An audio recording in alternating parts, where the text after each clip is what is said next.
Bismillahirrahmanirrahim. Assalamualaikum warahmatullahi wabarakatuh. Selamat berjumpa kembali siswa kelas 12 MIPA dan IPS di materi pembelajaran jarak jauh untuk mata pelajaran sejarah Indonesia. Dalam kesempatan ini kita akan melanjutkan dari materi pembelajaran sebelumnya, masih terkait dengan upaya untuk menghadapi ancaman disintegrasi bangsa dalam kurun waktu 1948 sampai 1965, di mana nanti perjuangan menghadapi ancaman disintegrasi bangsa seperti sudah kita bahas menjadi satu tantangan yang luar biasa berat bagi negara yang baru berdiri seperti Indonesia di awal tahun 50-an. Nah, sekarang kita coba lihat untuk kompetensi dasar, di mana kita masih sama, yaitu menganalisis upaya bangsa Indonesia dalam menghadapi ancaman disintegrasi bangsa.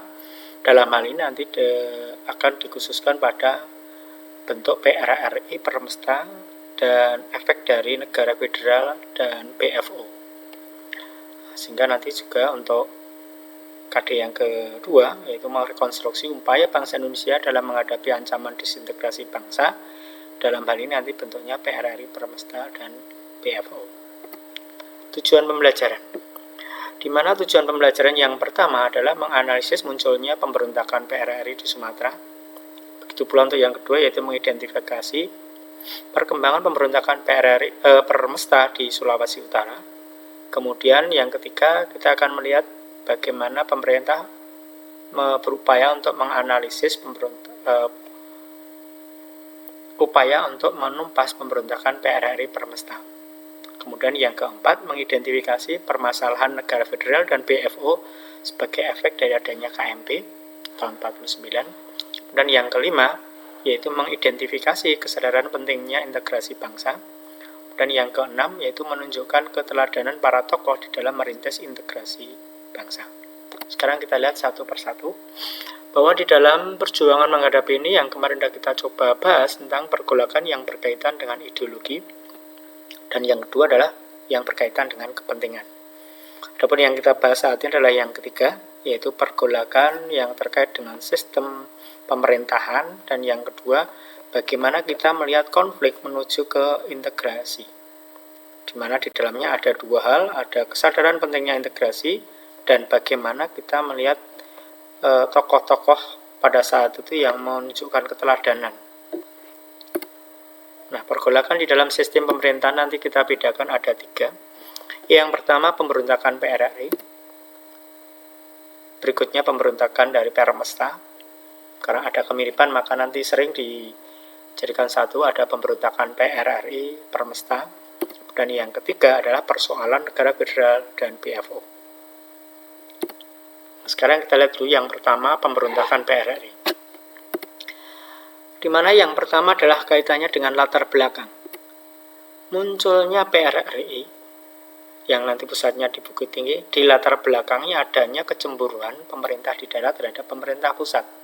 Di sini nampak nanti ada ketidakadilan atau ketidakharmonisan hubungan antara pusat dengan daerah pada saat itu. Ada yang mempertahankan Jawa dengan luar Jawa dan seterusnya.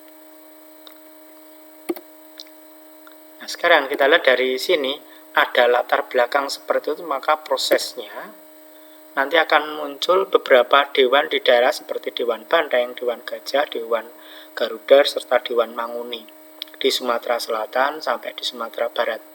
Ya, nanti untuk pemberontakan ini akan mengambil puncaknya di Bukit Tinggi. Kemudian nanti pimpinannya adalah Mr. Safruddin, Prawira Negara, dan sebagainya nanti setelah di dalam prosesnya. Hal ini ada kemiripan nanti dengan terbentuknya PDRI ya, di periode sebelumnya. Tapi ini prosesnya sedikit berbeda. Nah, dari munculnya dewan-dewan daerah ini ternyata didukung oleh kalangan militer pada saat itu, khususnya militer yang ada di Sumatera. Nanti nampak di sini, karena prosesnya cukup panjang, dimulai tahun 57-58,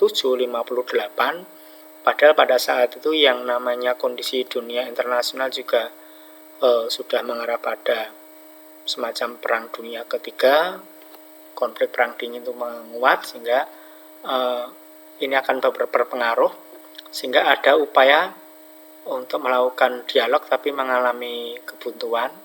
Bahkan sebaliknya dari pihak PRRI sendiri malah memberikan ultimatum kepada pihak pemerintah pusat untuk menarik kembali mandat dari Mr. Juanda. Nah, ini sehingga ada upaya penumpasan. Di dalamnya nanti akan muncul tokoh Ahmad Yani nanti yang dari Jawa bertugas ke Sumatera. Nah, kemudian pemerintah nanti akan melakukan operasi militer, misalkan ada operasi Tegas, operasi 17 Agustus, operasi Sadar, serta operasi Merdeka. Di mana nanti masing-masing akan dipimpin oleh tokoh yang berbeda. Silahkan nanti Anda bisa browsing di internet, bisa buka buku yang kita lampirkan di bagian akhir dari video ini. Sekarang kita lihat yang kedua, ada pemberontakan Permesta. Ini kita lihat di sisi kanan ada tokoh-tokoh dari Permesta, misalnya ada Kolonel Venjo Sumual dan sebagainya. Kemudian kita lihat yang pertama dulu, latar belakang. Ini ada kemiripan, yaitu tidak puas dengan pembagian alokasi biaya. Jadi berkaitan dengan alokasi keuangan dari pemerintah pusat yang dianggap itu sedikit tidak sama. Ya, persentasenya terlalu besar untuk yang di pusat. Sehingga di sini tanggal 2 Maret 1957 Venjo Sumual, nanti tokoh Permesta yang saat itu ada di Sulawesi, memproklamasikan Piagam Perjuangan Rakyat Semesta atau Permesta di Makassar. Nah, kemudian karena ada kemiripan arah tujuan dan latar belakangnya, maka Permesta ini berafiliasi dengan PRRI, nanti disebut dengan PRRI Permesta. Nah, terhadap pemberontakan dari Permesta ini, maka pihak pemerintah pusat itu melancarkan operasi gabungan. Yang pertama ada operasi Merdeka di bawah Letkol Rukminto Indraningrat. Kemudian yang kedua ada operasi Sabta Marga 1 di bawah Letkol Sumarsono. Di dalam pemberontakan PRRI dan Permesta di sini nanti, di dalam upaya penumpasan nanti akan nampak adanya campur tangan atau keterlibatan pihak asing yang nanti nampak sekali pada bantuan militer atau pesawat dari Belanda itu dari Amerika Serikat itu memberikan bantuan, sehingga nanti nampak pada waktu pesawat dari Angkatan Udara Permesta, AUREF istilahnya, itu ada yang bisa ditembak jatuh, ternyata pilotnya orang Amerika. Ya, kita mengenal ada Allen Pope ya, AL Pope itu. Ini yang nanti akan menjadi satu hal tersendiri bagi pihak Indonesia, sehingga kita akan lebih dekat condong ke kiri atau ke komunis. Setelah ada pemberontakan Permesta di sini, nanti pada tahun 1961 pemerintah pusat melalui Kepres tersebut akan memberikan amnesti serta abolisi terhadap orang-orang yang terlibat dari Permesta. Nah, kita lihat yang berikutnya. Di sini ada yang ketiga, yaitu persoalan negara federal atau BFO. Ini sebagai dampak lebih lanjut dari munculnya konferensi meja bunjar di Den Haag, di mana pembentukan negara federal awalnya adalah upaya dari Van Mock untuk menegakkan kekuasaan Belanda. Dia membentuk di bulan Mei 1948 BFO, Bijen Comfort Federal Overleg, nanti negara-negara bentukan Belanda. Nah, hal ini nanti akan menyebabkan ada permasalahan di belakang, terutama nanti setelah pengakuan kedaulatan, di mana golongan federalis atau orang-orang yang pro Belanda cenderung ingin mempertahankan bentuk negara federal. Sementara pihak yang lain ada golongan pro republik yang justru ingin mempertahankan bentuk kesatuan. Sehingga nanti setelah pengakuan kedaulatan ada tarik ulur terhadap permasalahan ini. Nanti nampak dalam perkembangannya muncul tidak puas di negara-negara bagian RIS, sehingga ada keinginan untuk kembali ke bentuk NKRI. Sehingga nanti mulai proses yang panjang, kemudian negara-negara bagian itu di dalam RIS akhirnya tinggal 3, negara Sumatera Timur, negara RI Jogja, dan negara Indonesia Timur. Nah, kemudian masing-masing kemudian berunding lagi, akhirnya RIS dibubarkan, kemudian kembali ke NKRI tepatnya pada 17 Agustus 1950. Hal ini nanti akan menyisakan permasalahan di belakang sehingga nanti muncul di beberapa waktu berikutnya ada pemberontakan RMS yang sudah kita bahas di pertemuan yang sebelumnya. Nah, upaya untuk mempertahankan integrasi bangsa nanti yang pertama adalah bagaimana pentingnya menjaga persatuan di dalam kemajemukan. Ini nilai-nilai yang bisa kita kembangkan untuk situasi pada saat ini. Dan yang kedua, yaitu menciptakan kerukunan baik antar agama, suku, bangsa, ras, dan sebagainya.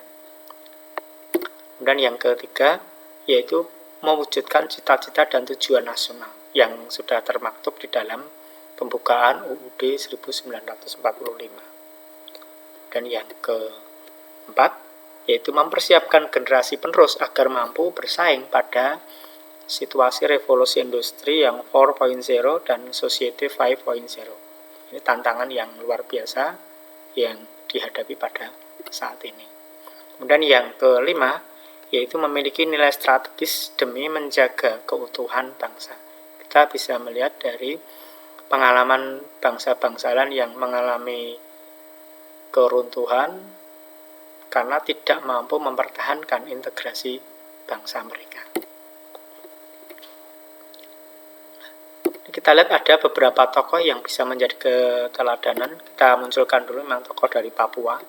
Yang pertama ada Frans Kaisiepo, tokoh yang cukup terkenal di tahun 46, tapi kita jarang mendengar, yang nanti punya gagasan mengubah dari Papua atau Netherlands New Guinea menjadi Irian, ikut Republik Indonesia anti Netherlands. Yang karena perannya yang cukup penting di sini, maka nanti nama Frans Kaisiepo diabadikan menjadi nama jalan, nama gedung, nama jembatan, bahkan untuk TNI AL itu menjadikan namanya pada salah satu kapal andalan dari TNI AL pada saat ini. Kemudian tokoh yang kedua, di sini ada Silas Papare. Ini sama, yaitu nanti untuk menunjukkan bahwa dari orang Papua itu punya tokoh-tokoh yang cukup terkenal. Ada Frans Kaisiepo, ada Silas Papare, ada Martin Inde yang nanti juga cukup terkenal untuk bagaimana memperjuangkan kemerdekaan Indonesia. Kita contohkan lagi yang lain. Ini ada yang pertama, ada Raja Pemersatu. Kenapa di awal Republik berdiri ternyata ada banyak raja yang memberikan dukungan, tidak hanya dukungan moral tapi juga dukungan material. Sri Sultan Hamengkubuwono yang ke-9 itu selain menyatakan Kesultanan Jogja sebagai bagian dari RI, juga memberikan bantuan keuangan. Jadi dari kas kerajaan itu diberikan kepada Menteri Keuangan sampai 2 kali. Kemudian yang kedua ada Sultan Syarif Qasim yang nanti menjadi tokoh yang terkenal dari Sumatera yang memberikan sumbangan yang tidak kurang 13 juta gulden, nanti diserahkan kepada Kementerian Keuangan saat itu untuk menjalankan roda pemerintahan. Dan yang lain ini tokoh-tokoh yang sudah kita kenal di tahun-tahun 45 sampai sekitar tahun 65. Ada Nasution, ada Ahmad Yani, ada MT Haryono, ada Slamet Riyadi yang dari Surakarta yang kebetulan beliau gugur pada waktu upaya untuk menumpas pemberontakan Republik Maluku Selatan.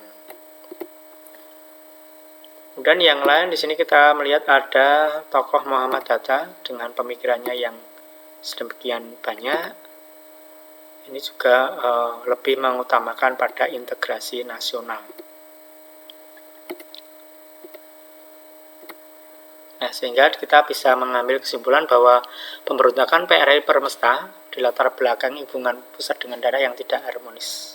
Kemudian yang kedua pemberontakan itu melibatkan adanya asing dalam urusan dalam negeri Indonesia.